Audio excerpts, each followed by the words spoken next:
السلام عليكم ورحمة الله وبركاته. أهلا ومرحبا بحضراتكم في حلقة متميزة من LinguASTream. LinguASTream هي فقرة بتقدمها مؤسسة بيت الحكمة للترجمة والتدريب والأبحاث بالتعاون مع المدرسة العربية للترجمة. معنا اليوم مترجمة فورية متميزة في مجال الترجمة الشفهية، خاصة ترجمة المؤتمرات، وهي المترجمة الفورية أستاذة ناتاليا فيدورينكوفا. سنتحدث خلال اللقاء عن سوق العمل وفائدة وسائل التواصل الاجتماعي للحصول على عمل. أيضاً سنتحدث عن الخبرات التي يجب على الطالب اكتسابها لإيجاد فرص عمل مميزة في مجال الترجمة، خاصة مجال الترجمة الشفهية. لدينا 20 دقيقة للرد على أسئلتكم في نهاية الحلقة، لذا يرجى كتابة الأسئلة في الشات الخاص بزوم وسنجيب عليها في نهاية الحلقة. Okay, hello everyone. This is Karima Al-Ashri, Translation Sector Manager of House of Wisdom Company. Welcome to our special episode of LinguASTream, 10 Tips for Interpreters and Translators with Mrs. Natalia Fedorenkova. LinguASTream is a special episode presented by House of Wisdom for translation, training, and research in cooperation with Arab School of Translation, Translators Factory. Today we are going to talk about the future of students in the interpretation and the translation fields, the steps they should take to build their career after graduation. Also, we will talk about marketing, job hunting, social media, and more. And now we will start with the presentation for 40 minutes, and at the end of our episode we have 20 minutes for answering your question. So if anyone have any question, please share it with us and in the chat of the Zoom, and Mrs. Natalia will answer it. Now let me introduce Mrs. Natalia. She is an English and Russian conference interpreter. She is graduate of Moscow State Lomonosov University, Faculty of Philology, Department of the Theory and Practice of Translation. In 2007 to 2017, she worked as an in-house interpreter and translator in Gazprom, Benelgaz LLC, and CP and I, and now MC Dermot. Since 2019, she engaged in remote simultaneous interpreting RSI with Interpreters, later Verspeak. Also, she is a speaker at the 3rd Global Dialogue International Forum of Conference Interpreters and UTI Camp 2020 Ukrainian Translation Industry Conference. Also, she is the organizer of RSI webinars for interpreters and business and moderator of the RSI session at Translation Forum Russia at Moscow. So now let's welcome Mrs. Natalia. You are on the floor and let's start. Thank you, Karima. Thank you for your kind introduction and for your invitation to speak today. Hello, everyone. Thanks for coming. Hope that I will meet your expectations. So now I will share my presentation with you. Okay. So as Karima just told you, today we are going to speak about some pieces of advice I can give young interpreters, translators who are only starting their career.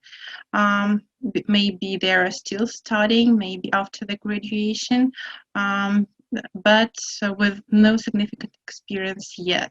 And I know myself how hard it is to start and how many fears there are.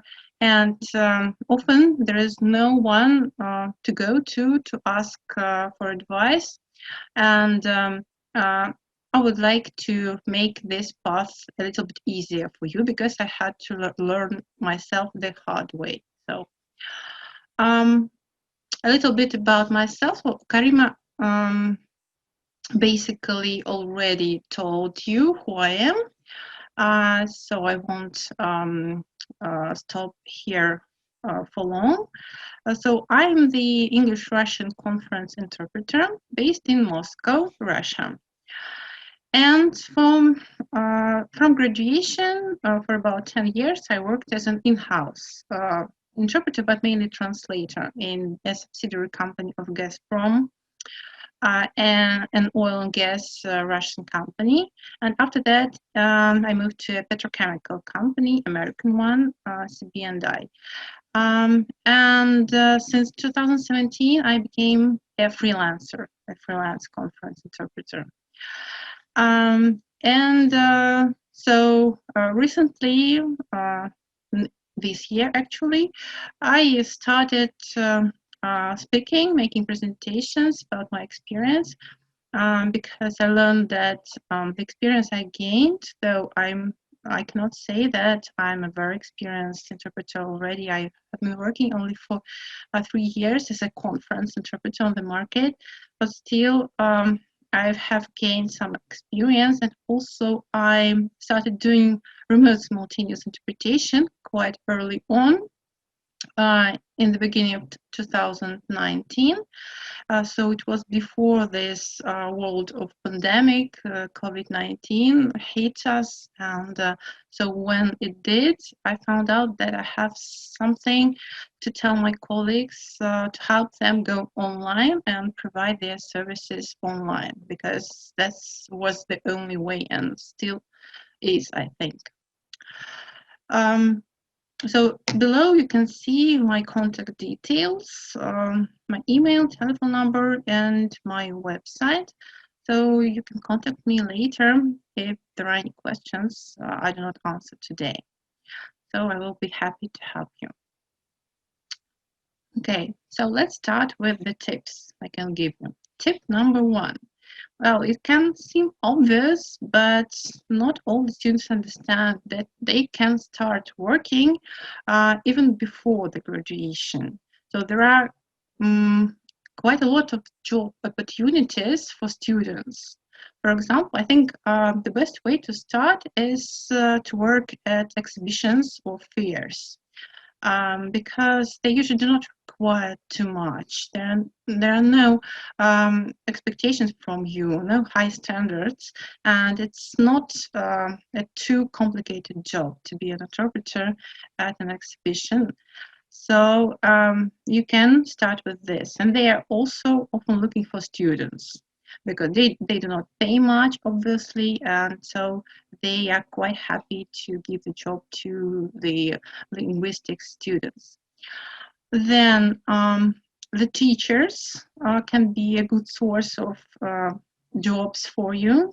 Very often, teachers offer something to the students. Some maybe not very responsible translation projects, some low-level interpreting jobs. So also look at this source. Then you can consider becoming a part-time in-house interpreter or translator. And there are certain possibilities for students. Also, maybe you can work in the evening in some big companies, or you can work remotely. And after the graduation, you will have this line in your CV already that you have some experience, which is really very important. Because as you maybe already know, everyone is looking for experience. And the first question a student has, where do I get this experience if no one wants to hire me? So this is the vicious circle, and so the best way to break it is to start early, I suppose. Then what else you can do? You can work with translation agencies also, obviously, and for maybe low rates because you're still a student, but there's something to start from, you know, and maybe this cooperation can lead to something maybe after you're professional with the diploma. You can get more, and you already will have these relations with the agency, and you will be a valued member of the company. So it's also a possibility. So first, you should remember one thing. If you're a student or a graduate, you're working not for money, you're working for experience and for additional line in your CV. Yeah, so this is as you see, the first line here in my tip number 2. So tip number 2 is volunteering. So there are also a lot of, free work without payment. This can be some voluntary projects in charity organizations, for example, and some film festivals, a lot of such events, happening where the interpreters are needed, but they cannot really pay much to them, and also the charity organizations cannot pay at all. So voluntary projects are good, very good for students, since where is no payment, obviously no high standards or expectations are applicable. So much less responsibility, but great experience for you and something to include in your CV. And apart from the experience you can get, you will also get new contacts who may later approach you with paid job proposals. So it's also a good opportunity to start networking. Yeah? Next, tip number 3. So Google websites with jobs for translators, interpreters. There are quite a lot of such websites now. For example, one of the main popular ones is www.pros.com. I think you heard about it. That's mainly for translators. There are more projects for them, but interpretations, jobs as well. And there are free and paid membership there, so you can start from free and then see how it goes, and then maybe you will move to the paid membership. It's I wouldn't say that it's too expensive, but it can get you really good projects with high rates. So also another website I know about is Interpreters Travel. This is the link. And I think that probably you will get the presentation. I don't know, Karima, we will ask later whether the organizers will send out the presentations, but I hope they will, so you will get all these useful links. The Interpreters Travel is a website also for interpreters, so that clients can find interpreters on site. For example, they go on business to some location and they want to find an interpreter there, and you can register there. You can create a profile, and then maybe you will receive some such job from a client. And also I googled these jobs for translators and interpreters, and I got also these 2 websites. I personally don't have any profile there, but you might want to look there, consider creating a profile there as well. And because I think that the more profiles you create, the better, to gain more visibility. Register whenever, everywhere you can. And because that's the only way to let the clients find you actually finally. Yeah. Then what can you do now? Since RSI now is a very hot topic, which stands for Remote Simultaneous Interpreting. So I advise you to register with RSI platforms to get interpreting jobs from them. So RSI platforms like Kudo, Interprefy, Interactio, VoiceBoxer, etc. You can also Google them later and go to their websites and find the way to register there, to do the training with them, etc. So it doesn't guarantee that you will actually get a job, but I think even learning about them and doing trainings with them is good for you. So you will learn how to work remotely. What do you need for that? And if you want to know more about remote spontaneous interpreting, please, you're welcome to check out my article on our site platforms. So this is the link. You can look at it later. And in this article, I describe what you need to start doing remote jobs. starting with the working station, the equipment you need, what you need to think about, and also I compare different platforms by various parameters. So it might also be of interest to you if you are in interpretation. Next, tip number 4. It's also important to learn tools of the trades, so to say, yeah. TMS, translation memory systems for translators, and interpreting hardware and software for interpreters. And Miss Natalia? Yes? Be close to the mic, please. Now, can you hear me? Okay. Yeah, I'll check. I will check my sound, sorry. Yes.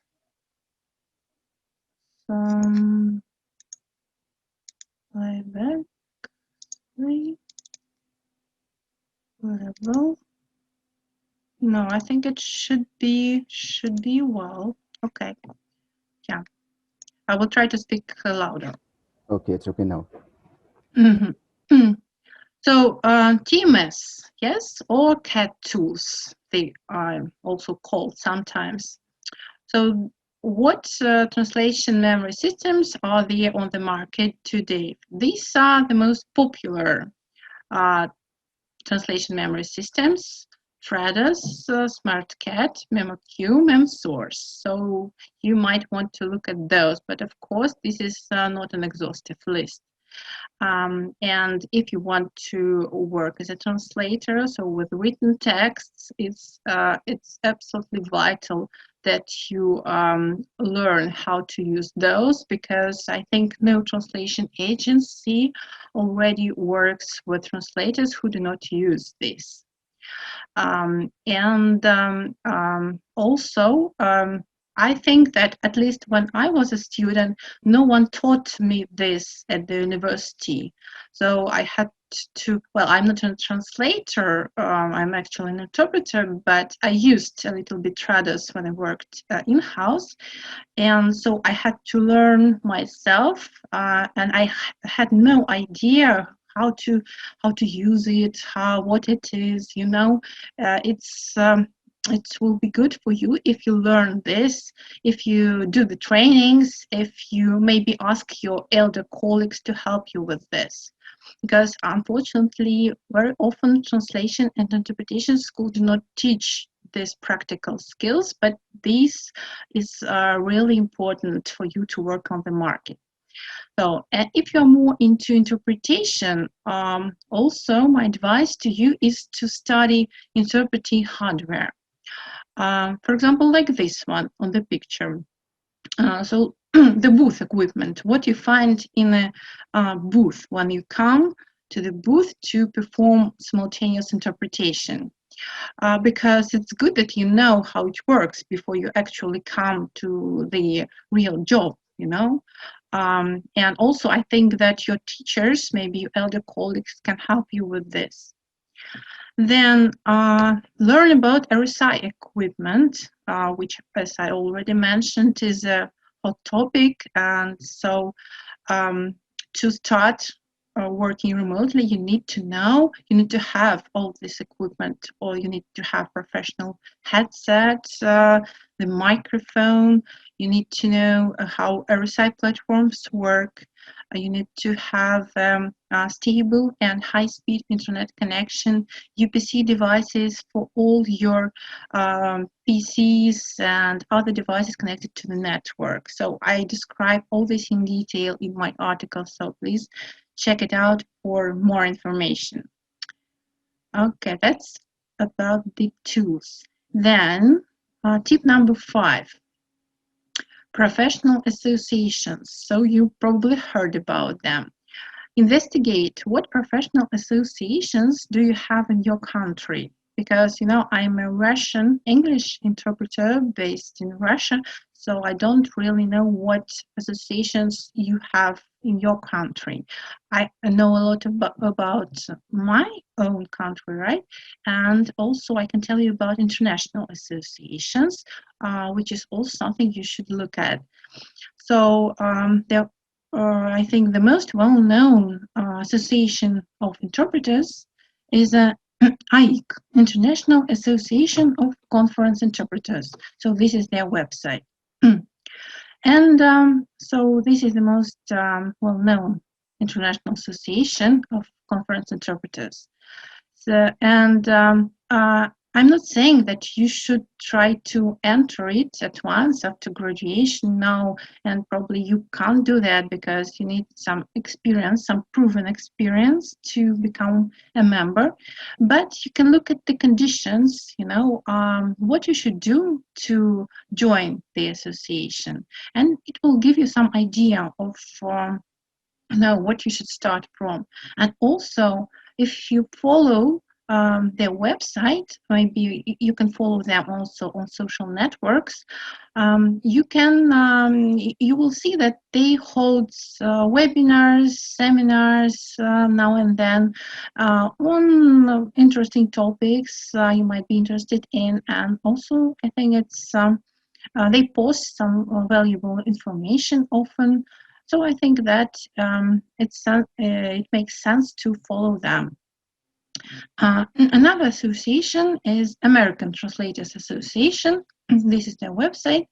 So this is the American Association of Translators, and you might also investigate what are the prerequisites for you to join. And they also hold some online events now and then, and you can, not only for the members, but also for the general public. And another association is IAPT, International Association of Professional Translators and Interpreters. You can also check out this one.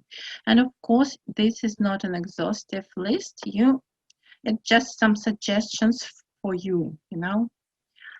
Okay, next tip. Consider taking UNEC. EC stands for European Commission exams.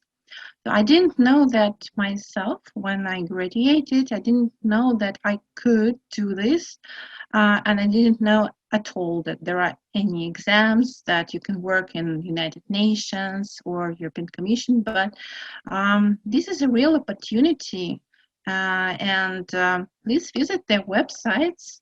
And there is all information there about the exams, how often they are organized, and I think they're organized not more often than once in a year, maybe even less. So it's good to know in advance, you know, where the exam in your language combination will be held. So in this case, you will have a chance to take part. And I think that you can do that even early on. They do not really require some experience. They require knowledge and a diploma. But you can check it out yourself. What do they need? Because this is a good way to get a highly paid job in an international organization, and that's also a great experience. So please consider this. Now, the next thing, of course, I think everyone already knows that education doesn't stop after graduation. So you have to learn. You have to learn always, and so it's called a continuous professional development. So in this respect, you can investigate what courses and postgraduate programs are there in your language combination. I can give you some information about international courses and programs. For example, there is a Cambridge Conference Interpretation course held in Cambridge, as you might guess from the name. And this is for already qualified and experienced interpreters. But you can also visit this site and maybe tick a box for the future. So remember that that's something you might want to do in the future when you have some experience already. And also I have a lot of very good feedback about this course. So I really recommend you to take it someday. Then IEC workshops, I already mentioned those, which are open not only for the members, but for the general public. Then also, for those of you interested in legal translation and interpretation, there are these programs, the Hague Legal Symposium. You can check it out, and the Intercultural School that provides legal trainings. So I think that will be very valuable for you if you're specializing in the law. Then there is a course called Understanding Marketing and Negotiating for Interpreters by Julia Polgar. Maybe you heard about her. She's a member of IEC with English, Russian, and I believe French is her C language. So she holds these seminars, and I also visited one of those, and I found it very useful. She's talking about how to promote yourself, what you can do, and I would say that she can give you some other perspective on what you're doing, and marketing is not less important than anything else, even if not more. So please pay attention to this. Then there is a very interesting webinar called No Rocket Science by Alexei Sevokhin. Alexei Sevokhin is my colleague. He also is a Russian-English interpreter based in Moscow, and he also is very good at technical things. So he is telling at his webinars, he's talking about the equipment required for simultaneous interpretation, and so how you can assemble it yourself, for example, portable equipment, and also equipment for RSI, and he is explaining it in detail. So it's also very informative and valuable, I think. So if you're interested in a technical side of interpretation, then there is also me and my colleagues are conducting RSI webinars for conference interpreters, and we have 3 of them already. So we're talking about what is required for RSI and what programs you can use for that. You can use specialized RSI platforms, so you can use Zoom, and what other options you have. And also probably you heard this name already, Maha El Metwali, because she's an Arabic English interpreter, right, with Arabic as language A. So she also has a lot of webinars on different aspects, on consecutive interpretation, simultaneous interpretation, on RSI as well. So I advise you also to follow her on social networks, and then you will know about all the news, all some webinars she's holding, so maybe you will be interested in something. Okay, so the next tip I have for you is networking.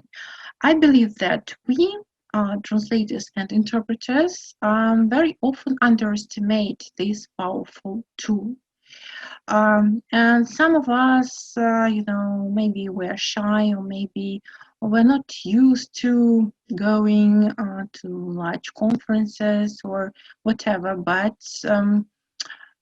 would advise you to visit as many conferences, or at least now to visit them online, but when we have this possibility, of course, go on site, because it's better for networking. So I advise you to visit as many as you can. Maybe you can investigate also what do you have in your region, and also you can go abroad, of course. So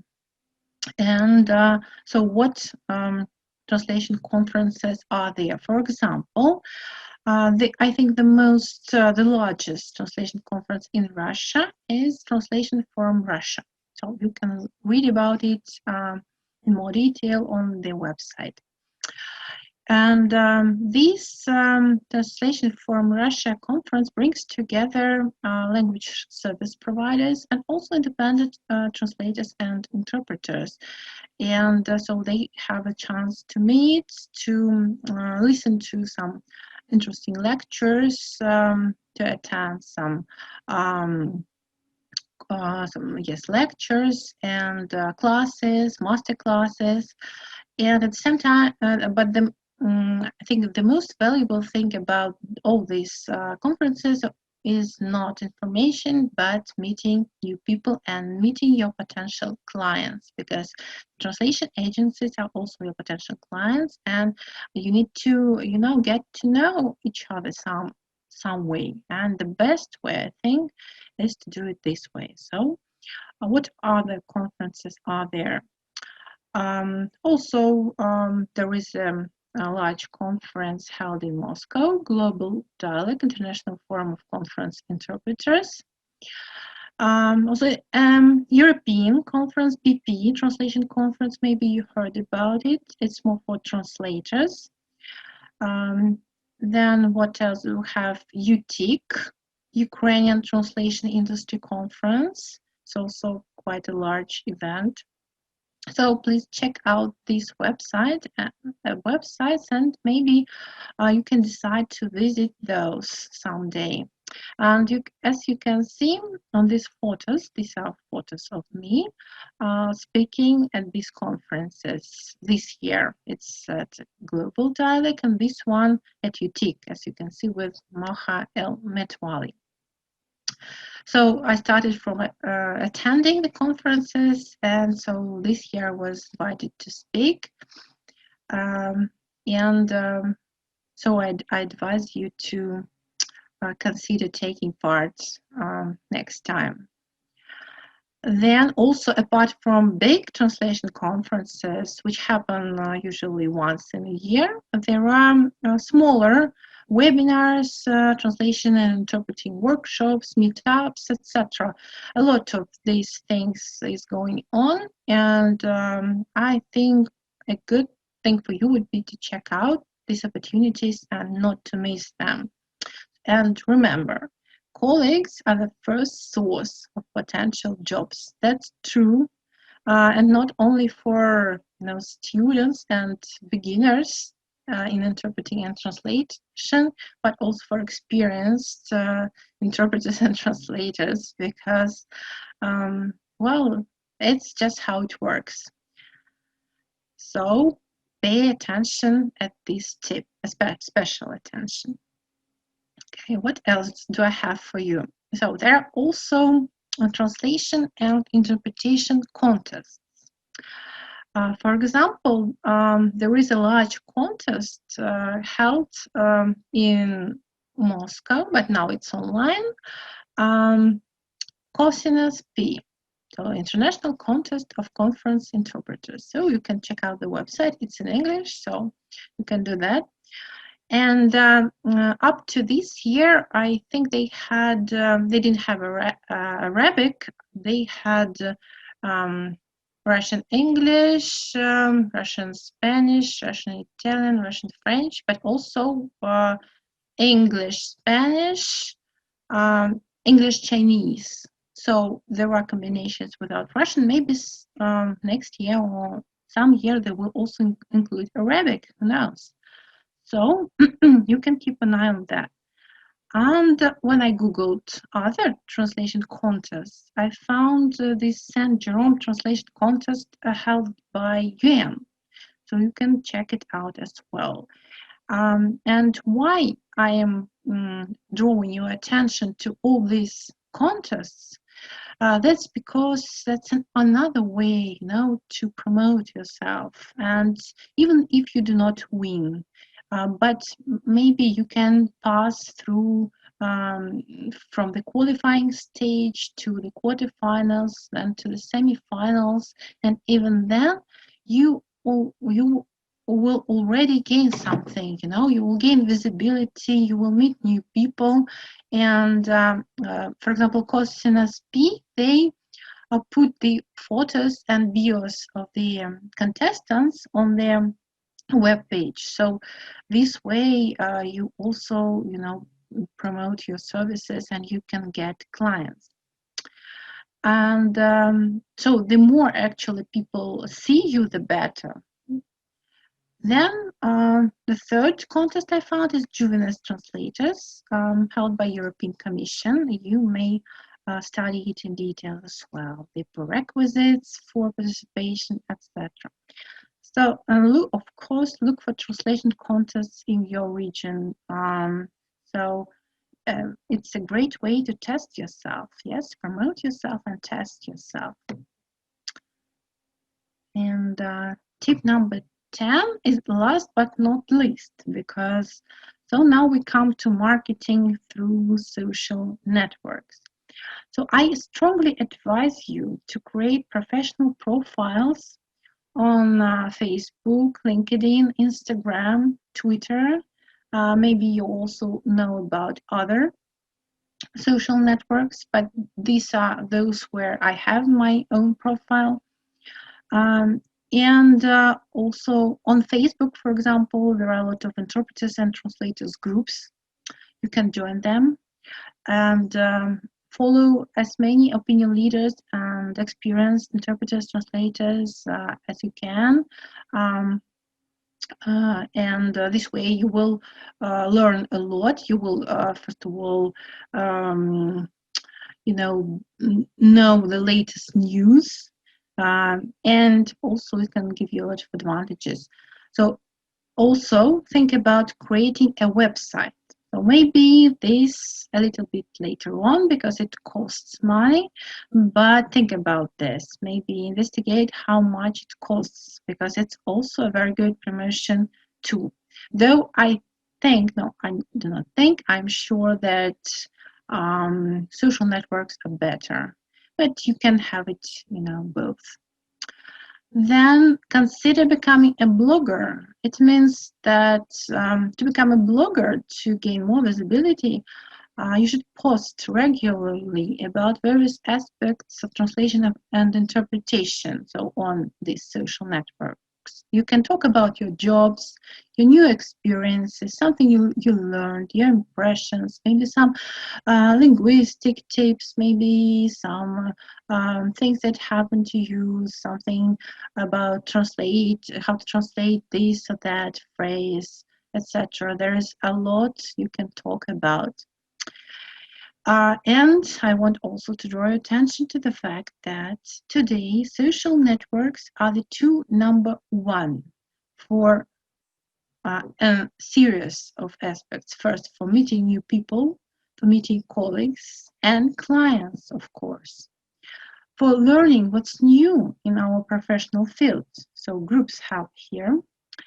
And the world in general, so to be a good translator and interpreter, you need to be well informed about what is going on. So, of course, you know that you need to read a lot, and not only books, but magazines, journals, some, for example, Economist, New York Times, etc. And you can do that online. You can follow them online, and it's a quick and easy way to get the latest news. And also it's tool number one for communicating with your audience and presenting yourself with the help of the same posts, some video content you may record, some announcements, some asking questions and answering questions, for example, other people are asking, expressing your opinions about anything. So I think that was about all I wanted to share with you today. So now I will be happy to answer your questions. I will stop, I think, sharing my presentation now and go to the chats. And maybe Karima can help me with the questions.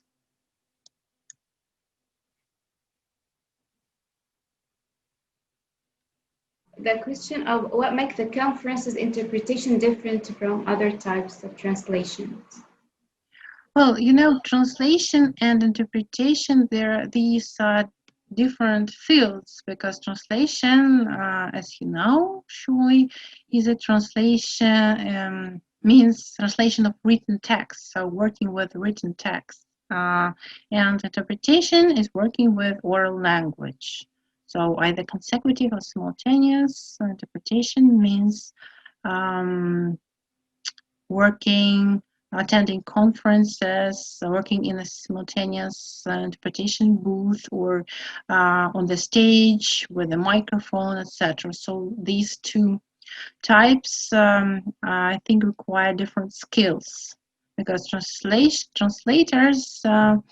I think, more to sit at their comfort at home. You know, they can all spend a lot of time Googling something, finding the relevant information, and finding the right word, and they like to do that. And interpreters, in my experience, are more, you know, open to communication. They don't like to sit in one place. They like to travel. They like to meet new people, and they like this dynamic kind of work. So it depends on your preference. It depends on what you like.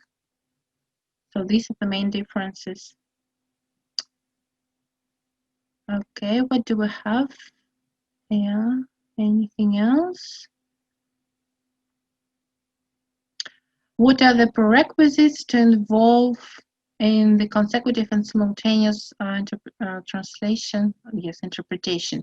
Prerequisites. Well, you should first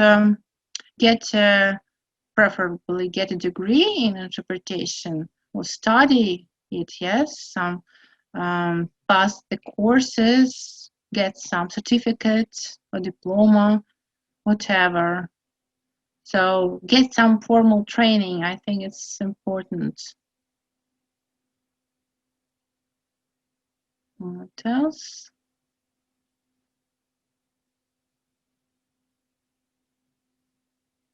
Mm-hmm.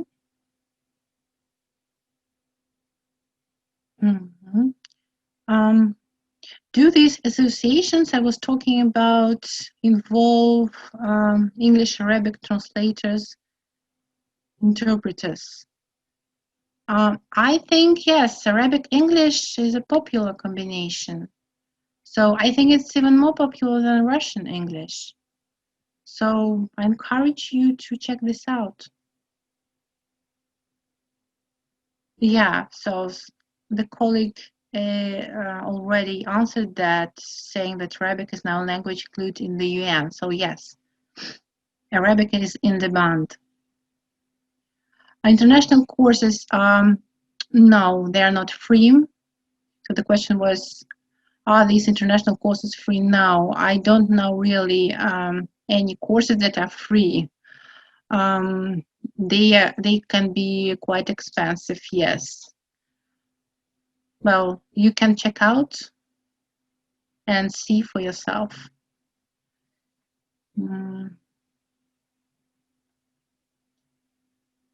Okay. It's not easy to join AIC.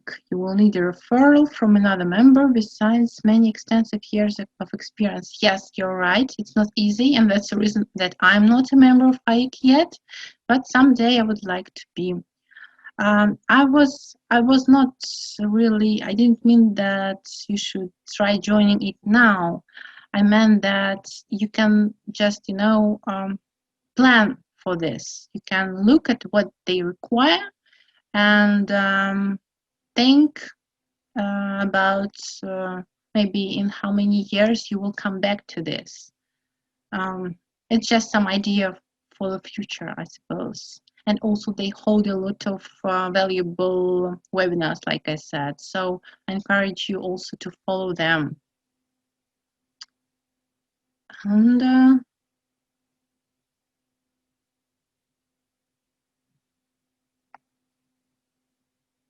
okay. Which are the minor and major concerns which major and minor concerns did you face during the first period you started working as a conference interpreter? And how did you overcome such concerns? Well, of course, I was afraid, you know, like everyone. When I first entered this simultaneous interpretation booth, my hands were shaking, my legs were shaking, you know, and but I did it. So I had courage to do that. I think it's important to have courage. So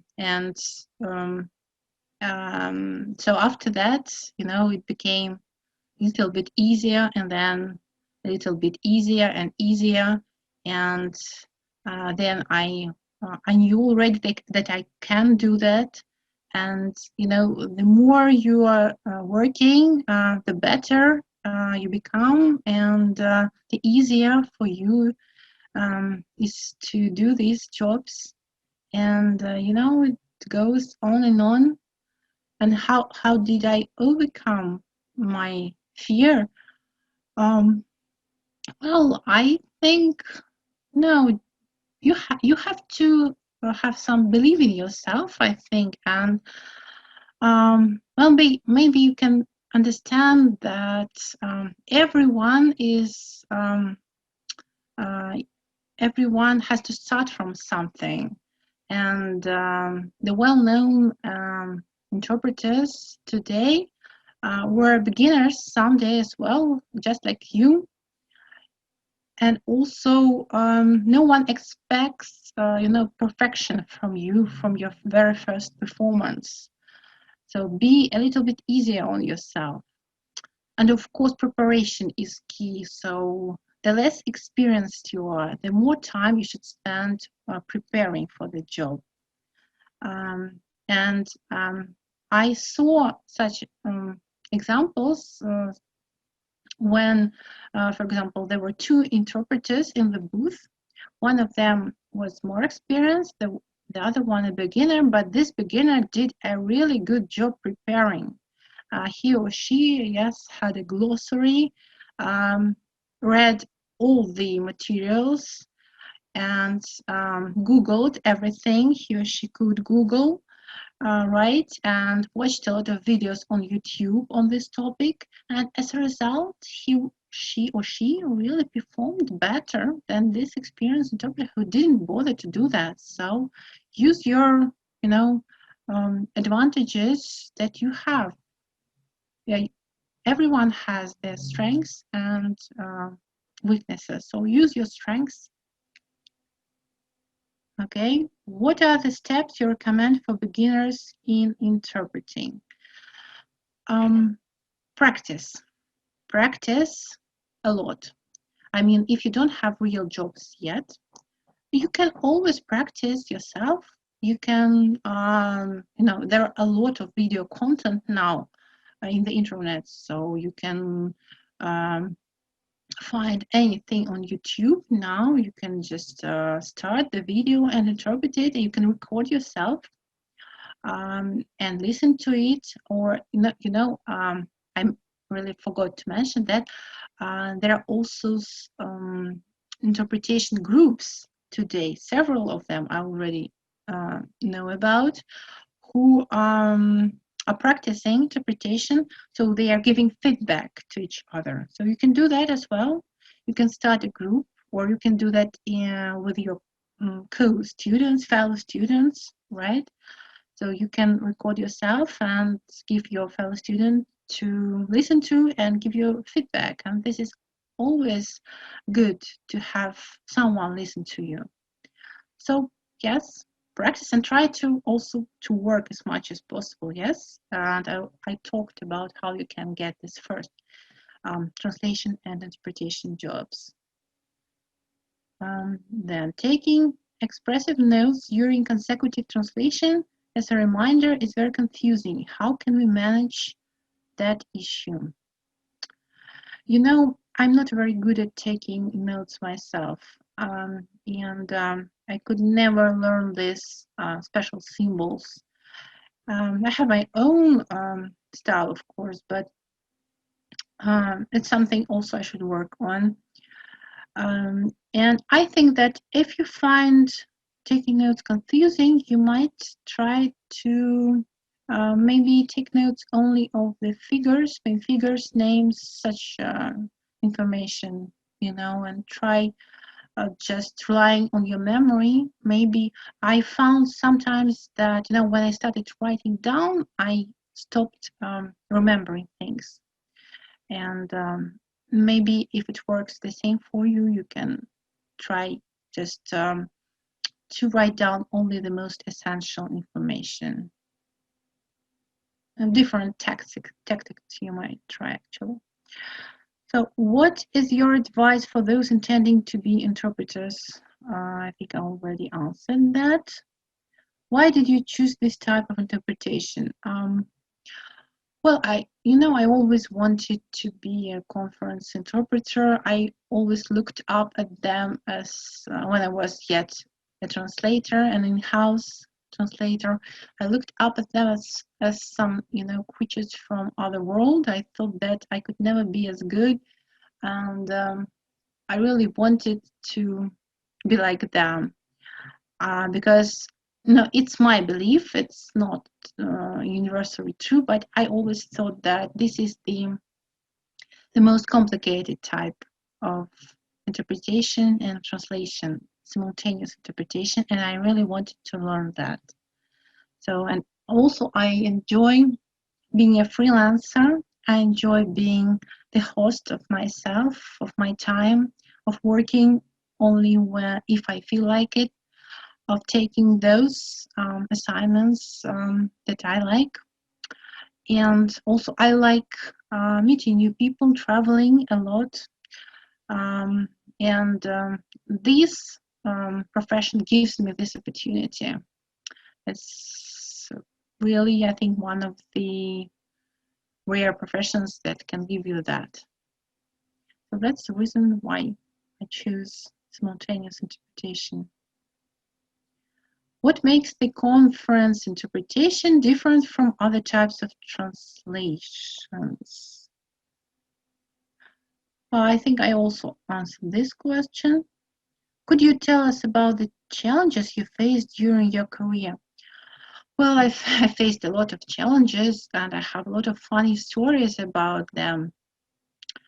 I was very often, you know, on the brink of failure. I mean, I had certain very complicated assignments, some problems with equipment, some, you know, whatever. I think I had everything that it was possible to have.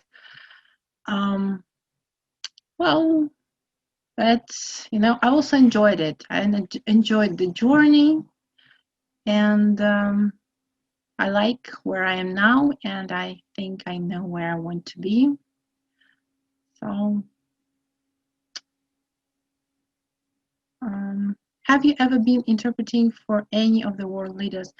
I interpreted for the ministers of Russia several times, and also I interpreted at large conferences, international conferences.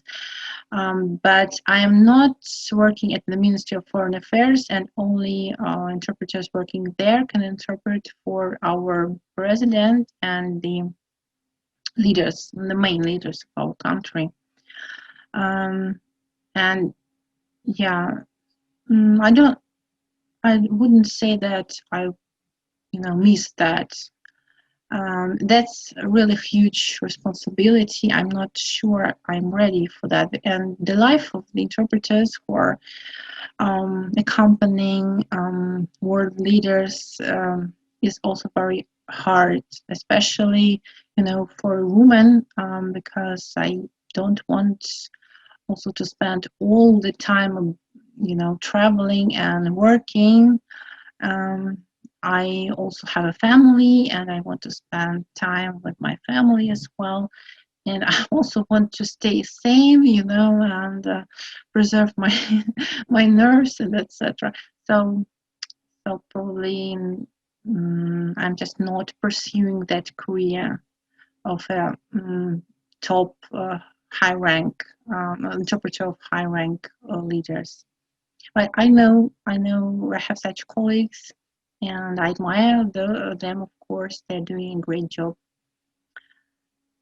What is the best thing that describes the conference interpretation? I think that my colleagues would agree that, we call ourselves addicted to adrenaline, because conference interpretation is related to great adrenaline rush, because we're always nervous before the job. I mean, it depends on whether on your experience, you can be more or less nervous, but I think at responsible jobs, you if you're experienced, you're nervous, and you're you can be aware of how complex it is, and you have to work a lot, to prepare a lot, and you have to perform well, and but you do it, and after that, there is this satisfaction that it was difficult, but I did it, and this feeling, I think we all love. That's the feeling of accomplishment, and this first adrenaline, and then relaxation, feeling of accomplishment. That's, I'm good, I did this. So that's what interpretation is for me. Living or dead, who is your ultimate example? I cannot say that I have one example. I have a lot of colleagues more experienced than me in front of me, and I look up at them. And for example, IEC interpreters, and I admire them, and I would like to be like them and to achieve the same in my career. And also in Russia, there were well-known interpreters like Mr. Palashchenko, the interpreter of Mr. Gorbachev, the Soviet leader.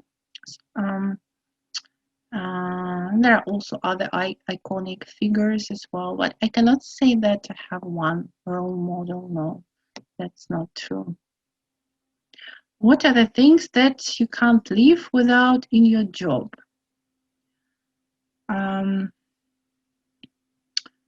Well, what I can't live without, I just like, doing my job, working. I like I said, meeting new people, communicating, building relations and dialogue with the client. I like helping people because, what's the ultimate mission of interpretation or translation is to help people to build bridges between cultures. That's our goal. That's why we are here. And I really like this feeling that I'm helping people. It can be different in various settings. Maybe you don't feel so much like this when you're interpreting at international conferences. But for example, in medical interpretation, when you're interpreting at hospitals, when you're helping people to get treatment, when you're helping sick people. I worked with children, for example, getting treatment, and I was interpreting their conversations of their parents with the doctors. And after this, you really feel that you make a difference. And I think that that's the reason why this profession exists. right? We have to make a difference to make this life, this world better. That's our mission.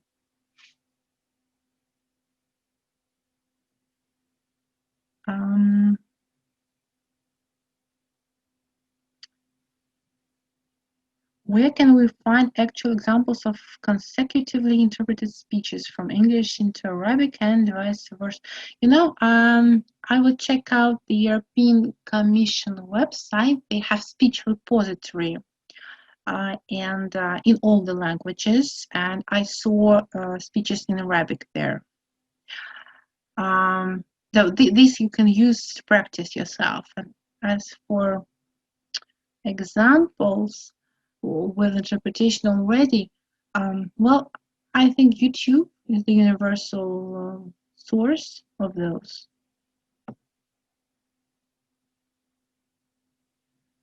Is where we can, okay, that I answered that.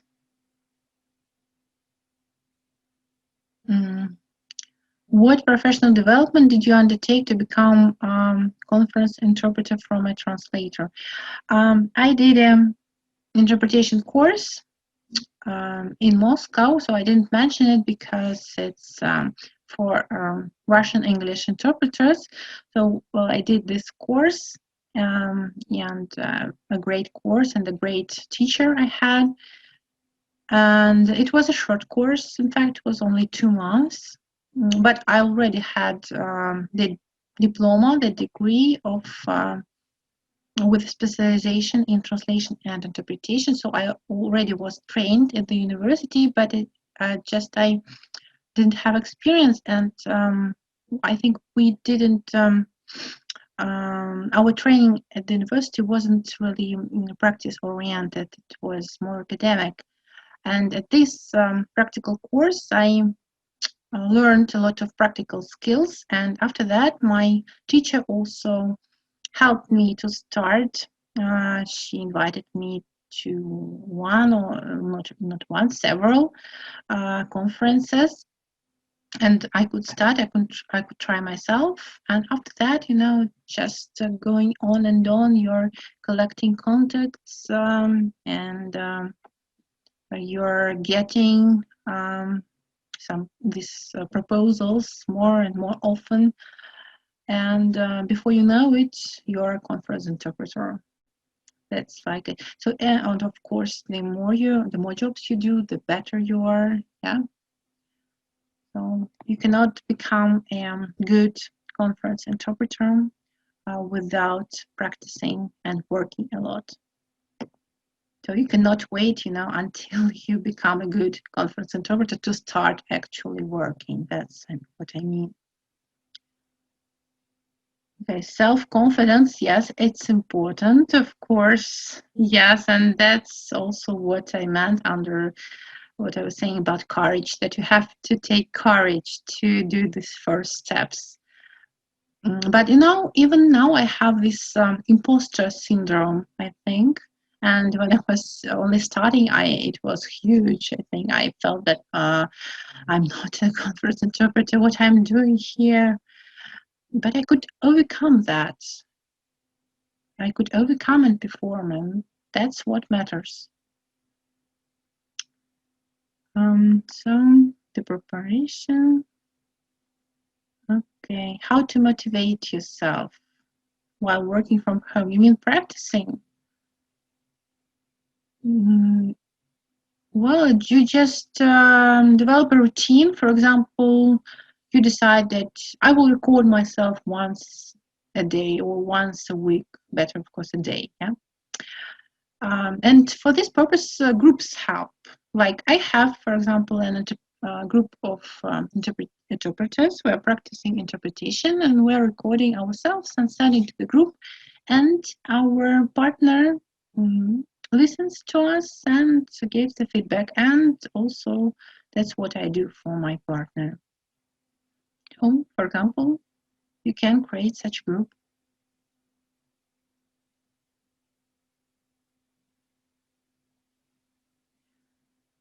Did Corona pandemic affect your job assignments? What did you do to overcome this lack of work? Of course, yes, of course, the pandemic and COVID-19 affected us tremendously, and all, you know, all the industry, event industry and conference interpretation industry just died for several months, I suppose, and it was so sudden and unexpected, and we were really at a loss initially. But after some time, you know, we regained, I think, our confidence. I mean, we started doing remote interpretation, and I receive a lot of such assignments now, so it's a solution. And also there is hope that someday offline conferences will come back, and then we will work as we used to work. Because yes, simultaneous interpretation is all good, but you don't have these emotions, you don't have these experiences traveling as you used to have before, and that's of course not really sad. But you live on, you find something else maybe to occupy your time. For example, something useful. I did several courses during this time. I did a marketing course. I did a pronunciation course, and I took a course from Andrei Falaleev, the also well-known Russian English interpreter, and actually he always conducted his classes offline, and very rarely, several times a year, maybe less. So I always failed to get there because either I had some other plans or I was working, etc. So, but after the pandemic hit us, I had unexpectedly a lot of free time, and I could spend it usefully. And Andrei Falaleev went online, as many of us, and this way I could do his training at last. So pandemic also brought something good, and also what I can say about it. So yes, and how do we overcome the lack of work? Practicing once again. Yeah. What else we can do? So do you interpret in all conferences topics, or are there other topics you decline and refuse to work with? Not all topics. Yes, I have topics that I like. I have specialization. For example, I specialize in oil and gas, in energy sector, because I worked in Gazprom, the largest oil and gas company in Russia, for a long time. So I specialize in this. Also, I like IT, and I like marketing and general topics, of course, like business management, little bit of economics. But the topic I don't like is mainly medicine. I mean, I interpret some parts of medicine, of medical, but I'm very careful about choosing these assignments because there are very specialized things that I do not do. But there are some areas I know and some areas I don't know anything about, and I won't risk taking those assignments because I think that is not professional to take something that you know you can't do well, and you know your colleagues that specialize in medical will do much better. So, but that's your decision. You have to decide for yourself. Okay. How do you manage working with your booth mate? Do you have a pre-discussion before the assignment? Yes, of course, we always agree with the booth mate on how we're going to work, how many minutes yes. So when do we change, etc. How do we change? What signals do we give each other? That's very important, yes. Usually, though now I work with those people I know, but sometimes, yes, I work also with strangers, but you have just to talk with them in advance. It's all quite negotiable, so usually no problem with that.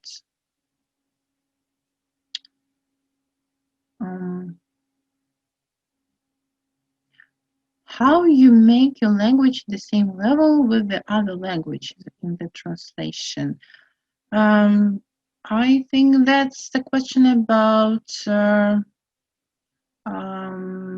preserving your language to a certain level, right? Well, for that purpose, well, there are a lot of different ways. Read a lot, watch movies in the language, try to communicate a lot. So nothing new here, I suppose.